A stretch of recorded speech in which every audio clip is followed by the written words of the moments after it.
नमस्कार दोस्तों, आज हम बात करने वाले हैं एक बहुत ही commonly prescribed antidepressant medicine के बारे में जिसका नाम है एसिटालोप्राम।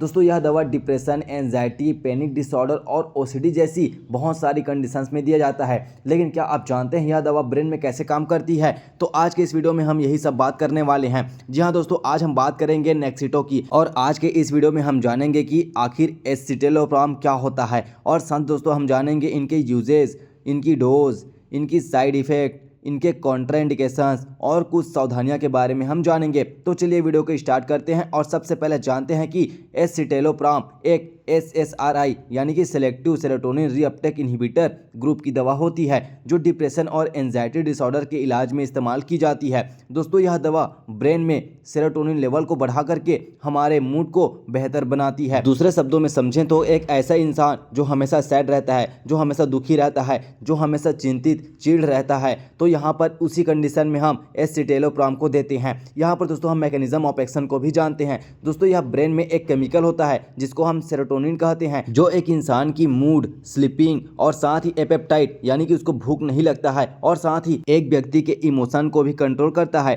दोस्तों डिप्रेशन में सेरोटोनिन लेवल कम हो जाता है। यहाँ पर दोस्तों सेरोटोनिन का रीअपटेक रोक देता है, साथ ही सिनेप्टिक क्लेफ्ट में सेरोटोनिन बढ़ जाती है और जिससे कि आपका मूड अच्छे हो जाते हैं। तो यहाँ पर दोस्तों मैकेनिज्म ऑफ एक्शन में यही काम करता है। आगे हम बात करते हैं अब इसकी यूजेस की, जहाँ पर सबसे पहले हम बात करते हैं मेजर डिप्रेसिव डिसऑर्डर यानी कि MDD। यहाँ पर दोस्तों लंबे समय तक उसको उदास रहता है, साथ ही उसके अंदर इंटरेस्ट बहुत कम हो जाता है, यानी कि कुछ भी चीज़ें करने से उनको मन ही नहीं करता। उसके बाद दोस्तों हम बात करते हैं तो जनरलाइज्ड एंजाइटी डिसऑर्डर्स। यहाँ पर दोस्तों उसको हर समय टेंशन रहता है और साथ ही मन में घबराहट होती रहती है कि कुछ मेरे साथ गलत मत हो जाए। और दोस्तों उसके बाद हम बात करते हैं पैनिक डिसऑर्डर्स की, यानी कि अचानक पैनिक अटैक आता है। अब ये पैनिक अटैक क्या होता है दोस्तों? यहाँ पर दिल की धड़कन अचानक से तेज हो जाती है, सांस फूलने लगता है, सीने में दर्द आता है, साथ ही चक्कर भी आता है, कभी कभी पसीना भी आता है। तो ये सभी अचानक से उसके बॉडी के अंदर एक्टिविटी बढ़ जाती है, तब उस कंडीशन को हम पैनिक डिसऑर्डर कहते हैं। साथ ही उस इंसान के अंदर सोशल एंजाइटी डिसऑर्डर भी होने लगता है, यानी कि लोगों के सामने बोलने से बहुत ज़्यादा डर लगने लगता है।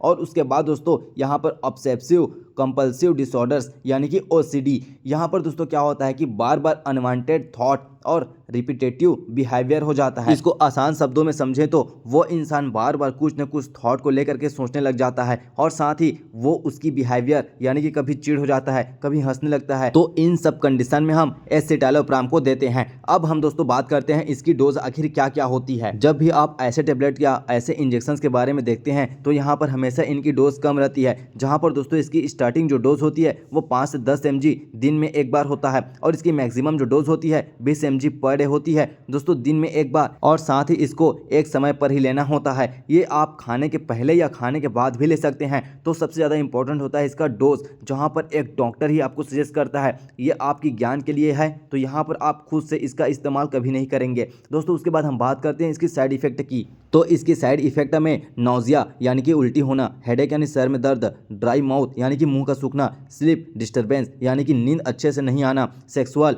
डिसफंक्शंस यानी कि आप जब भी सेक्स करते हैं तब आपको वहाँ पर बहुत ज़्यादा समस्या देखने को मिलता है, इंक्रीज्ड स्वेटिंग यानी कि दोस्तों यहाँ पर आपको जो पसीना आने लगता है और साथ ही आपका वेट कम होने लगता है। तो ये सभी कंडीशंस साइड इफेक्ट के अंदर आपको देखने को मिलता है। उसके बाद दोस्तों हम बात करते हैं इसकी कॉन्ट्राइंडिकेशंस की। तो बाइपोलर डिसऑर्डर के केस में जहां पर दोस्तों एक व्यक्ति बहुत ज़्यादा चिढ़ जाता है, इसको हम आसान शब्दों में समझे तो वह व्यक्ति मानसिक बीमारी से जुड़ रहा है, तब उस कंडीशन में इसको नहीं देते हैं। अगर किसी को लीवर में समस्या है, कोई ऐसी महिला है जो प्रेग्नेंट है और साथ ही एल्कोहल वाले पेशेंट जो बहुत ज़्यादा एल्कोहल लेते हैं, तो इन सब केस में एक डॉक्टर की उचित सलाह से ही आपको लेना है, क्योंकि दोस्तों अगर ऐसे केस है तो आपको बहुत ज़्यादा साइड इफेक्ट कॉज देखने को मिल सकता है। उसके बाद दोस्तों हम बात करते हैं इसकी ड्रग इंट्रैक्शंस की, कि कौन कौन मेडिसिन के साथ यह ड्रग इंट्रैक्ट कर सकता है, या आसान शब्दों में समझें तो कौन कौन मेडिसिन इसकी कार्य क्षमता को कम कर सकती है। तो यहाँ पर दोस्तों फिनालजाइन, ट्रेनिल साइप्रोमाइन, सेलेजिलिन और लिनेजोलाइड ये सभी कॉमन मेडिसिन हैं जो इस मेडिसिन यानी कि एसिटालोप्राम की कार्य क्षमता को कम कर सकते हैं।